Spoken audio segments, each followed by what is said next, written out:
Thank you. How you doing, brother? Nice to see you.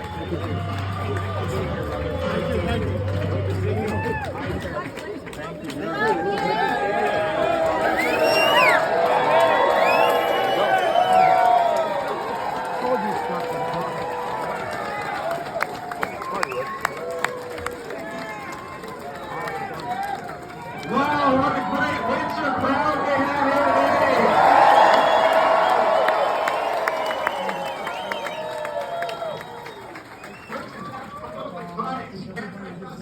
London, you have to come all the way down to Windsor to hear the common sense of the common people. Mike again. Microphone. I think it's a CDC mic.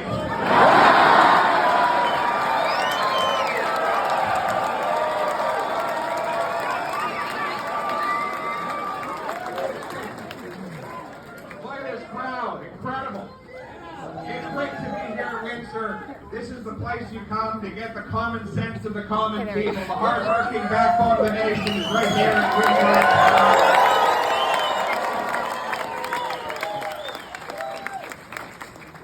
Thank you very much for that kind introduction from your hard-working member of Parliament, Chris Lewis, fighting for the fiscal leaders.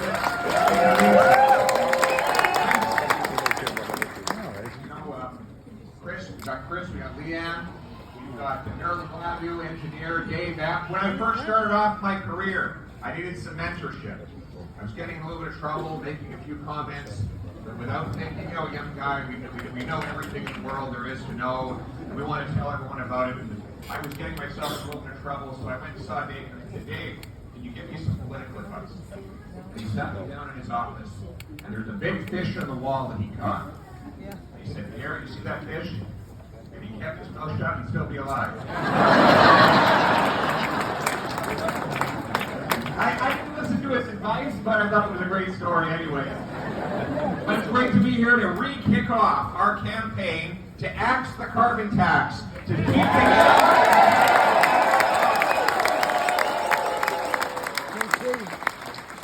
NDP and Liberals want to triple the tax on your heat.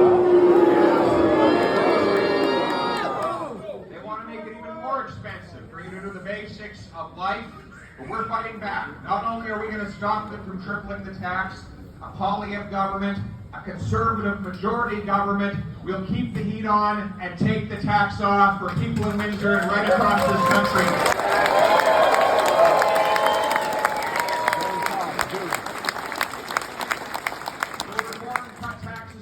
Bring home more of your paycheck. We'll cut Trudeau's wasteful spending to bring down the inflation that is bankrupting our people. But speaking of keeping the heat on, boy, is it ever warm in this city. What a beautiful spot. No, you got a hot flash. Oh my goodness. He's making me blush. Oh my goodness, you're going to get us in trouble here. So in Ottawa, it's a lot colder. In fact, it was so cold in Ottawa the other day, Justin Trudeau had his hands in his own pocket.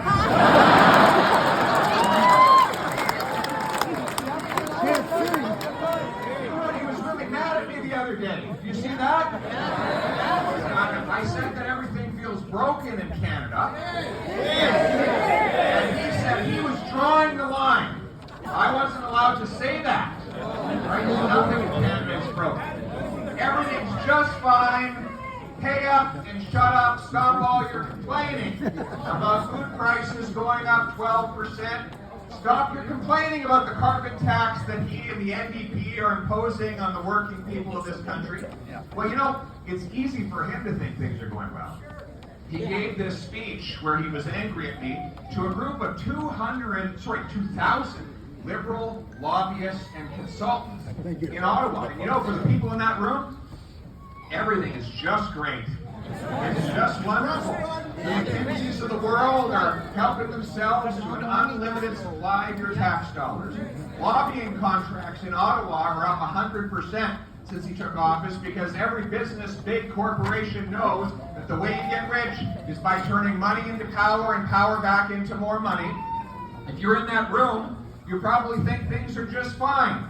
You're rolling around Davos, meals in a nice limousine with all your billionaire friends, then you might go.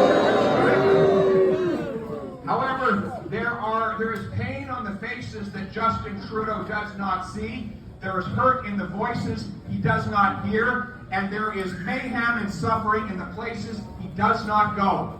So let's tell Justin Trudeau a little bit about the lives of everyday people in this country, the people he forgets about, the people that live in communities like this one. I'm talking about the mothers who are putting water in their kids' milk because food prices are up 12% year over year. 1 in 5 Canadians have now cut back on their meals because they can't afford the cost of food after we put a carbon tax and high tariffs on the farmers who make that food.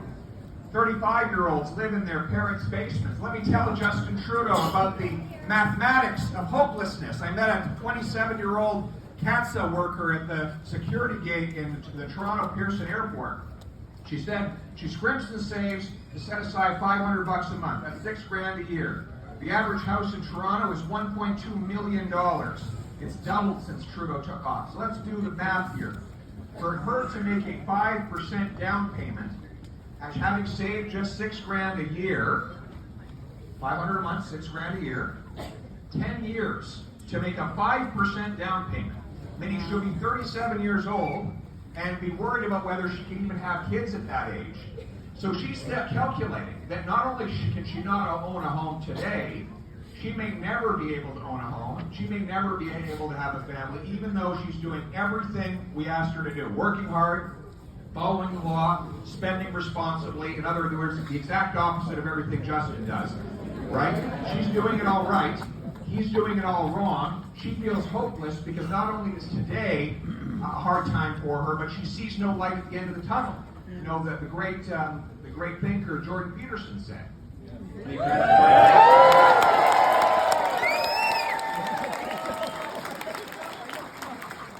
Happiness is not being where you want to be. It is having a goal to which you strive every day and feel like you're making progress. But more and more people in Canada believe they're making no progress towards their goals. They're really moving farther and further behind. No wonder. 30. Yes, that's right. Because Justin broke it. That's right. And that no wonder we have 30,000 people who died of drug overdoses. When you're hopeless, when you feel like there's no purpose or value in the work that you do, people sometimes turn to drugs, and those drugs lead to overdoses. 30,000 people have lost their lives to opioid overdoses since Justin Trudeau took office.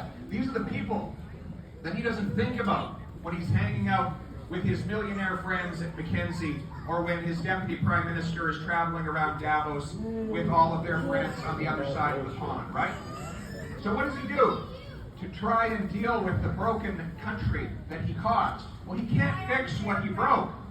So instead, he tries to divide the people, right? He turns people against each other, divides us by race, religion, ethnicity, vaccine status.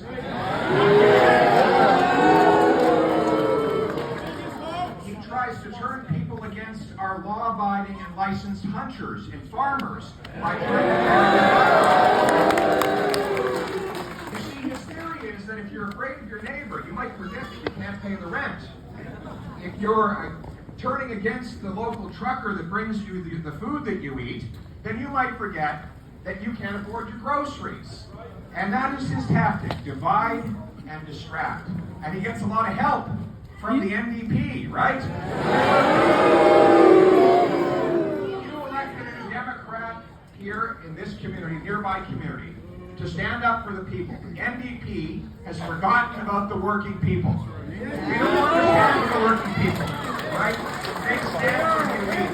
They stand for the big city, downtown elite. They stand for carbon taxes. They stand for legalizing heroin and fentanyl. They stand for